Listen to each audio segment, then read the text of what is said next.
The host, Barry Diller, leans in with that polished, practiced curiosity and tosses her a soft question. Congresswoman, what's your take on President Trump's remarks at the G7, especially his demand for Canada to lift energy tariffs? Now, most politicians would dodge weave or throw out some bland, safe answer. Not Jasmine. Oh no, she doesn't even blink. With a voice as steady as steel, she drops a bombshell. What I saw was a man trying to negotiate global diplomacy like it's a real estate seminar in Boca Raton. Boom! The room freezes. A nervous chuckle escapes from one analyst. Barry's eyes dart. He's not sure if she's joking. But Jasmine isn't done. She leans in, her words cutting like a knife. Canada didn't fold. They just reminded the world how diplomacy works when ego isn't in the driver's seat. And then the line that ignites everything: you can bark orders at a G7 table, but if no one moves, you're just talking to yourself. And from what we saw, Canada brought earplugs.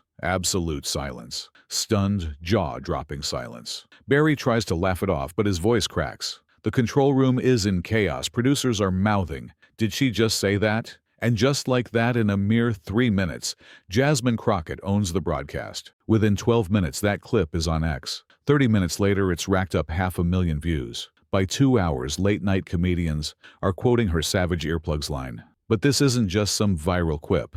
No, this is a seismic shift, a thunderous wave of energy that people don't just hear, they feel it deep in their bones. Social media explodes with raw emotional reactions. A retired Navy vet from Flagstaff posts, "I didn't vote for her, but I'd stand behind her in a firefight." A teacher in Pittsburgh records a TikTok reading Jasmine's quote and ending with a heartfelt, "That's what courage sounds like." Back in Texas, her staff is glued to the screen, mouths agape, one aide muttering in awe, "Oh God, she actually said it." There's no panic, just pure stunned admiration. "Hey everyone, gather around because I've got an electrifying story to share, a tale so gripping, so raw that it'll make your jaw drop and your heart race." This is about a moment that shook the political world to its core. A moment when one fearless woman stood up and spoke a truth so blistering, it left even the most powerful figures in Washington reeling. I'm talking about Congresswoman Jasmine Crockett. A name you might not have known before, but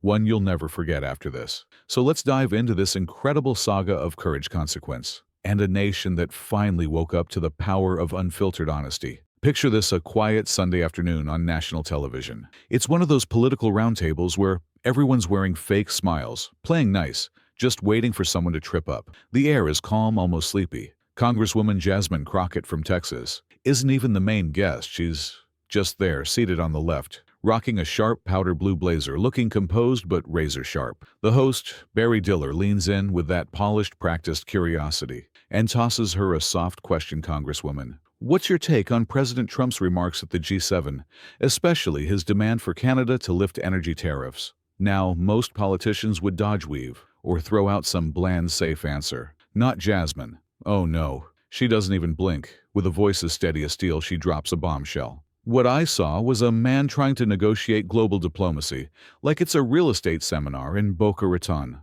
Boom! The room freezes. A nervous chuckle escapes from one analyst. Barry's eyes dart. He's not sure if she's joking. But Jasmine isn't done. She leans in, her words cutting like a knife. Canada didn't fold. They just reminded the world how diplomacy works when ego isn't in the driver's seat. And then the line that ignites everything: "You can bark orders at a G7 table, but if no one moves, you're just talking to yourself." And from what we saw, Canada brought earplugs. Absolute silence. Stunned, jaw-dropping silence. Barry tries to laugh it off, but his voice cracks. The control room is in chaos. Producers are mouthing, "Did she just say that?" And just like that, in a mere 3 minutes, Jasmine Crockett owns the broadcast. Within 12 minutes, that clip is on X. 30 minutes later, it's racked up 500,000 views. By 2 hours, late-night comedians are quoting her savage earplugs line. But this isn't just some viral quip. No, this is a seismic shift, a thunderous wave of energy that people don't just hear, they feel it deep in their bones. Social media explodes with raw emotional reactions. A retired Navy vet from Flagstaff posts, "I didn't vote for her, but I'd stand behind her in a firefight." A teacher in Pittsburgh records a TikTok reading Jasmine's quote and ending with a heartfelt, "That's what courage sounds like." Back in Texas, her staff is glued to the screen, mouths agape. One aide muttering in awe, Oh, God, she actually said it. There's no panic, just pure stunned admiration. Of course, not everyone's cheering. Within an hour, Trump's campaign fires back with a vicious jab on Truth Social, calling her a desperate mouthpiece for the radical left. Conservative outlets scream headlines like, "Crockett insults G7 diplomacy." But here's the kicker. Those attacks don't stick. Not anymore. Even in moderate circles, the mood has flipped. People are sick of safe, spineless answers. They crave honesty, even if it burns, and Jasmine delivers it without shouting, without insults, just a fierce, unflinching truth. The country isn't just listening, it's riveted. But while the internet erupts and Jasmine trends overnight, something darker, deeper is brewing behind the scenes. Let's rewind a few days to a far colder room thousands of miles away, at the majestic Chateau Frontenac in Quebec, overlooking the St. Lawrence River. It's the G7 summit and the tension inside is suffocating.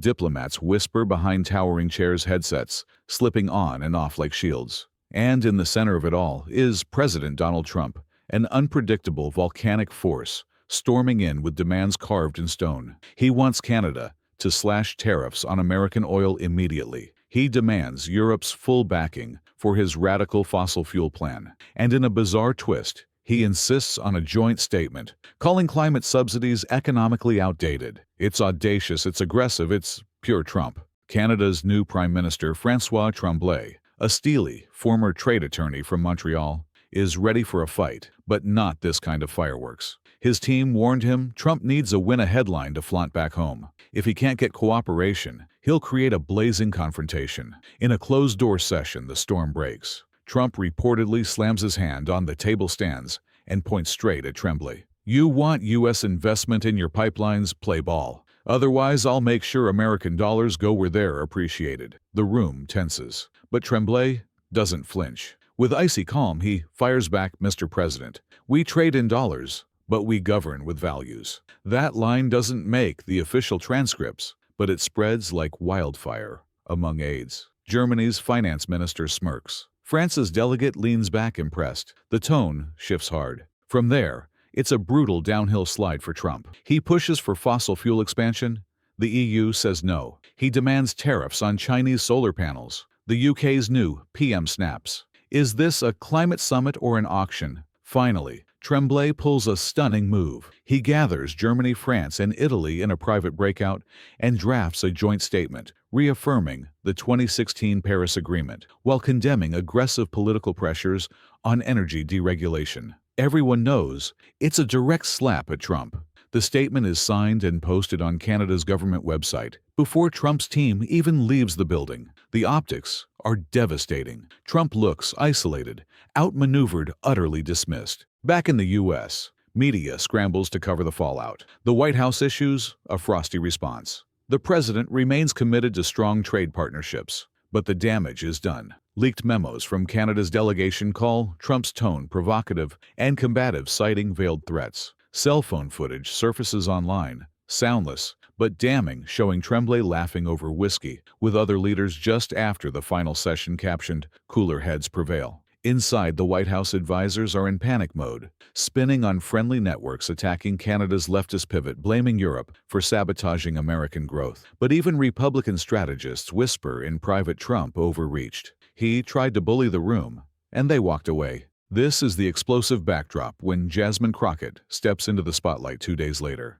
But before her viral moment, tension is already choking her Dallas office. The walls might as well be padded. The anxiety is that thick, almost deafening. Staffers work late, swapping nervous glances, pretending all is fine. The morning after the G7 statement, media requests flood in, half from right-wing outlets, hungry to bait her into a fight, half from others eager to crown her a progressive icon. Jasmine stands by the window, arms crossed, staring at the bleak gray skyline. She hates media cycles. She didn't run for Congress to chase fame. She's here for South Dallas, a district that knows struggle in its very soul. But the spotlight finds her especially when she refuses to back down from a fight. Her communications director, Laurel Mankin, bursts in, holding a laptop like it's a ticking bomb. CBS Sunday wants you live. 3 minutes global segment. Jasmine doesn't turn. "Am I the only one not pretending Trump didn't get benched?" Laurel sighs. "Go soft, you look scared. Go too hard," and Jasmine cuts in, turning with a piercing gaze. They'll paint me like I'm auditioning for a podcast. A tense beat. Then, from the corner, policy advisor Marcel Diaz speaks up cautious, but bold. Or you say what everyone's thinking, and for once, the headlines don't rewrite the truth. That hits hard. Jasmine nods slowly. We're not doing this for headlines, but we're not whispering either. Laurel shuts the laptop, resigned, but firm. Fine. We do this clean. No reckless shots. Jasmine smirks. You've heard me speak, right? Laurel grins despite herself. Unfortunately, behind the tension, there's unshakable trust. Her team might not always love her tone, but they never doubt her moral compass. In a cramped meeting room, they huddle over Trump's G7 quotes, Tremblay's responses, and polling data showing a shocking uptick in voters, especially independents, fed up with Trump's stunts. They craft talking points, stick to facts, no insults, value alliances over ego. But halfway through, Jasmine interrupts with fierce determination. If I'm on national TV, I'm not parroting headlines. I'm saying what I saw, what we all saw. A man trying to bully countries into smiling. Silence grips the room. Laurel whispers, "You ready for the blowback?" Jasmine doesn't flinch. I don't care if they drag me through every podcast in Alabama. This isn't about me. Marcel exhales. Then let's get the makeup team. It's on. They've got less than 24 hours. Laurel pulls an all-nighter fielding producer texts. Jasmine pores over G7 coverage, scribbling notes between bites of cold empanadas at midnight. By dawn, the office is a chaotic newsroom. Coffee cups everywhere, phones buzzing, staff pacing, rehearsing counterpoints for any curveball. Jasmine, though, sits calm, earbuds in listening to Nina Simone, her ritual to ground herself in something real. Just before leaving, she pauses at her assistant's desk with a daring glint. Got anything more dangerous than a blazer? The assistant blinks. I want to look like I'm not scared of a single man in a single suit. They settle on a textured dark blue jacket, sharp, unyielding like a fortress. Laurel whispers as she steps out, "Stick to the plan." Jasmine shoots back a sly glance. I heard it. Might revise it. No one could have predicted what came next. The studio lights burn hotter than they look, but Jasmine's been here before. As the mic clips on and the countdown hits 3, 2, 1, something shifts. She's not here to charm or play nice. She's here to unleash a truth no one's dared to voice. Showtime. Barry Diller welcomes her with warm authority, then dives in. The G7 summit didn't go as Trump hoped. Canada rejected his trade proposals. EU leaders echoed concerns. What's your take? This is the moment most would dodge, not Jasmine. She unleashes her scathing line about the real estate seminar in Boca Raton, follows with a ruthless jab about tossing threats like confetti, and seals it with the devastating Canada brought earplugs. The panel is stunned. Barry blinks. The control room freezes. But Jasmine sits still, hands folded, no smirk, no gloating, just pure calculated power. Barry tries to pivot to safer topics, legislation numbers, but it's futile. The moment's alive, unstoppable. By commercial break, the panel's silent. Off mic, Barry mutters, "That wasn't what we expected." Jasmine smiles gently. Maybe you should have asked different questions. She's out before the cameras roll again. Outside Laurel's by the car phone buzzing wildly. We're everywhere. Twitter, YouTube, TikTok. Someone subtitled it in 3 languages already. Jasmine slides in silent. She doesn't need confirmation. She feels the earth-shaking impact. Back in the studio, producers debate replaying the clip. Why did it hit so hard? Simple Jasmine didn't fake outrage. She didn't shout. She stated the truth like it was the weather plane, undeniable shattering. And people noticed. But while viewers nationwide are captivated, a ferocious storm brews in the White House, ready to explode far beyond Pennsylvania Avenue. 2 hours in the clip dominates cable news, social media, even morning radio in tiny towns. In a Sioux Falls diner, a waitress replays it, laughing, "Did she really say that?" twice. Her customer grins. In Portland, a high school teacher shows it to his class. This is what happens when you don't read the script. In Dallas, Jasmine's office is a pressure cooker. Calls and emails flood in, some furious, sure, but most brimming with awe and gratitude. She reads one from a Youngstown steelworker. "First time in years, I heard a politician talk like a real person. I respect the hell out of that." Her staff huddles, half typing, half scanning headlines. Marcel scrolls hashtags. Chuck Crockett clapback, Notre Canada earplugs. Half of Twitter's calling you a political Beyoncé. But it's not just online. Local NBC wants a community reaction spot. NPR and CNN beg for interviews. Laurel warns, don't overexpose. Too much talk, the moment fades. Jasmine nods. We'll wait, let it breathe.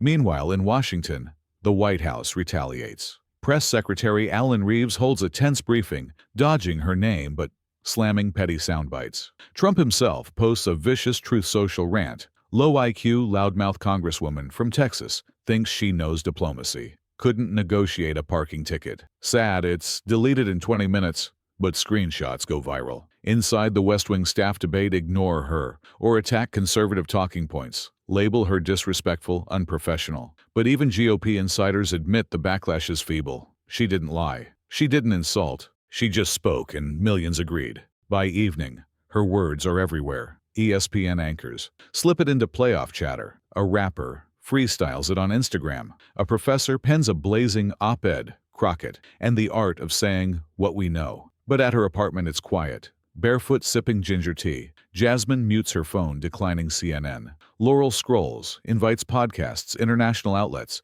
even a German comedy show. Jasmine chuckles. Flattered, but no. Just for tonight. Laurel asks. You okay? I'm tired, she admits. I don't want this about me. I want people to remember what was said. Outside headlights sweep by. She leans back, whispering, tomorrow's gonna be worse. Laurel doesn't argue. And she's right, because an unexpected voice is about to shift everything. Next morning, the White House isn't just annoyed, it's scheming. Chief of Staff Leonard Vance storms into the Roosevelt Room at 8 a.m., slamming down talking points. Get ahead. Kill her momentum. They dissect her clip not for facts, but for flaws. Deputy Director Miles Bray growls. She's dangerous not because she lied, but because she didn't. And she didn't flinch. Vance nods.